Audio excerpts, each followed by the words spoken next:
את יום השבת נקדשו.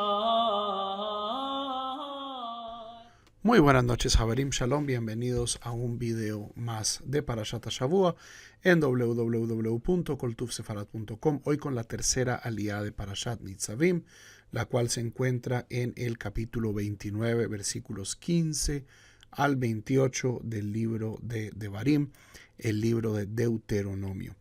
Y como sucede varias veces en el libro Deuteronomio, justamente eso es lo que significa en griego, Deuteros nomos, la segunda ley, la repetición de la ley. Moisés está aclarando las partes del pacto. Recordemos que el público que recibe el libro de Devarim no es el público que recibió la Torah. Estos son los hijos, la segunda generación, entonces requieren una reeducación en los puntos centrales del pacto. Y en esta tercera aliyá tenemos una lección bastante gráfica sobre los peligros de la idolatría, donde Moshe dice, mire, ustedes, sus padres estuvieron en Egipto, sirvieron dioses falsos, para que no vayan a pensar cualquiera en su corazón que puede salirse con la suya. Si ustedes comienzan a adorar a otros dioses, estos son los castigos que le va a caer a la tierra de Israel. Y son unos castigos horribles, ¿cierto? No va a quedar nada, esto va a ser como Sodoma y Gomorra. La gente se va a maravillar. ¿Qué pasó? ¿Qué hicieron ustedes para merecer este castigo? Este es básicamente el punto central de esta aliyá, una aliyá bastante dura, pero que contiene una de mis drashot favoritas.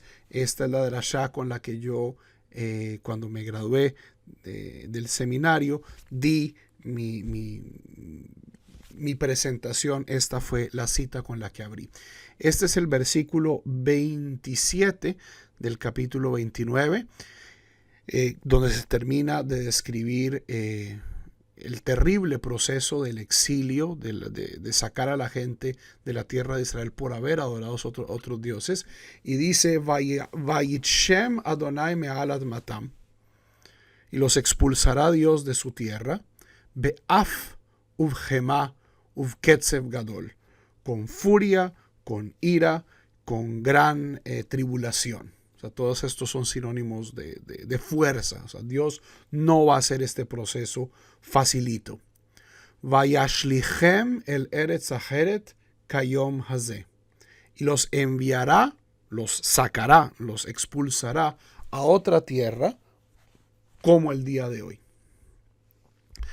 Y hay aspectos que uno, si está leyendo la Torah en traducción, no los ve, a menos de que tenga un Sefer Torah frente a uno o un Tanaj bien impreso. Y es la Masora, la tradición de los escribas, que nos dicen cómo debe ser escrito un Sefer Torah. Nos dicen que esta Lamed de la palabra Vayashlichem, y los expulsaré, los sacaré, debe ser escrita Rabati, es decir, mucho más grande que el resto. Mucho más grande. Vayashlichem, esa lamed tiene que ser más grande que el resto de las letras. ¿Por qué estas explicaciones de por qué de la Masora se prestan para Midrashim, pero no tenemos una explicación? El gran rabino ortodoxo alemán, fundador de la neoortodoxia, el rabino Rafael Samson Hirsch, tiene una drashá hermosísima que quiero compartir con ustedes. Y la leo. Dice, le ramés esta lamed grande, lamed gedolá, le ramés she'inyan gelut Israel lebein haumot, es para recordarnos que el exilio del pueblo de Israel entre las naciones, tzarich lihiot limud gadol. Tenemos un lamed gadol, una gran lamed, un lamed grande, limud gadol, un gran aprendizaje, una gran educación. Es un juego de palabras. Lamed gadol, una gran lamed, limud gadol, un gran aprendizaje. Entre las naciones, que Omram Zal, como dijeron nuestros rabinos en Masejet Psakim, Psahim, lo higla hakadosh baruchu et Israel, no exilió el santo bendito sea al pueblo de Israel entre las naciones, ela kedei sheitvasfu aleihem gerim, sino para que se añadieran a ellos prosélitos. Es decir, el propósito del exilio es permitir que personas de otras naciones se añadan al pueblo de Israel. Klomar, es decir, lema'an yakiru gam ha'amim et haborei baraj, para que las otras naciones conozcan al Creador, sea bendito. Una Torah magnífica, en mi opinión. Y es magnífica, en mi opinión, por dos razones. La primera de ellas, porque verdaderamente retoma y reenfoca un sentido de misión, de Shelihut, que el judaísmo, como se practica hoy en día, o como se ha practicado en estos últimos 20 siglos de exilio, a veces se pierde. Y es esta noción de que nuestra Torah es algo tan hermoso, tan revolucionario y tan transformador que debe ser compartido. Ese es el primer.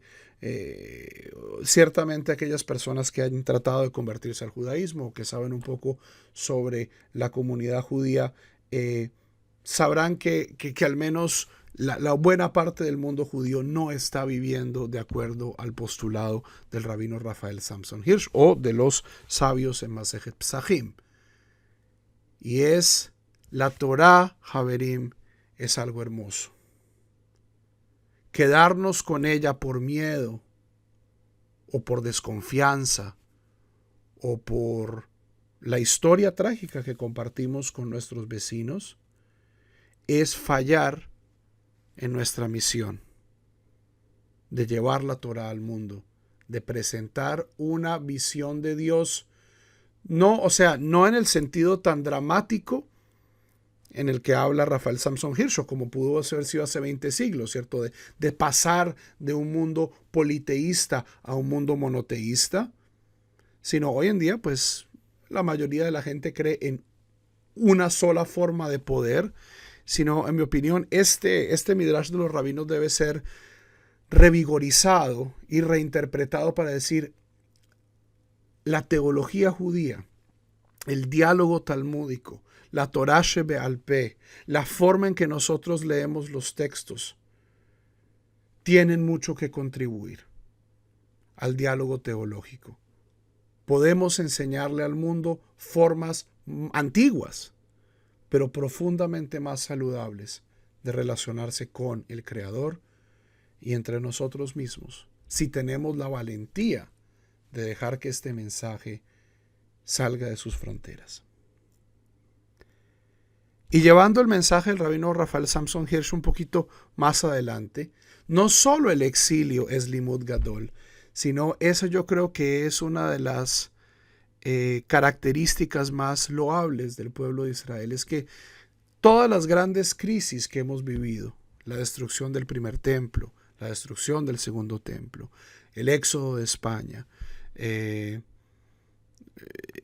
las tragedias en Europa en los 2 siglos pasados, han sido para nosotros limudim gedolim. Han transformado al judaísmo y lo han facultado para dar grandes cosas al mundo. Del primer templo, de la destrucción del primer templo salió la institución de la sinagoga y del estudio de las fuentes sagradas como una forma de devoción. De la destrucción del segundo templo y el exilio romano sale el judaísmo rabínico con su énfasis en el discurso. Aquí no vamos a solucionar las cosas, Haverim, a espadazos, como a veces se hacía en la Biblia, sino lo vamos a desarrollar y lo vamos a resolver con lógica. De España sacamos la fusión de culturas, de lo mejor de la cultura europea con lo mejor de la cultura judía, y también las vertientes místicas que han transformado y han creado un manantial de esperanza y de poesía en el pueblo de Israel. Y bueno, los últimos logros, tal vez es demasiado temprano para juzgarlos, pero Javerim, dos cosas muy importantes. Aún las cosas más negativas pueden ser profundamente transformadoras. Y son más transformadoras cuando no solo nos quedamos con ellas y me transforma a mí, sino yo utilizo esta crisis, utilizo esta educación que recibo de las dificultades de la vida y la proyecto. No me quedo con ella en mi casa, sino que la proyecto al mundo y la comparto. Shana Tová, Javerim, nos vemos muy pronto con otro video sobre Parashá.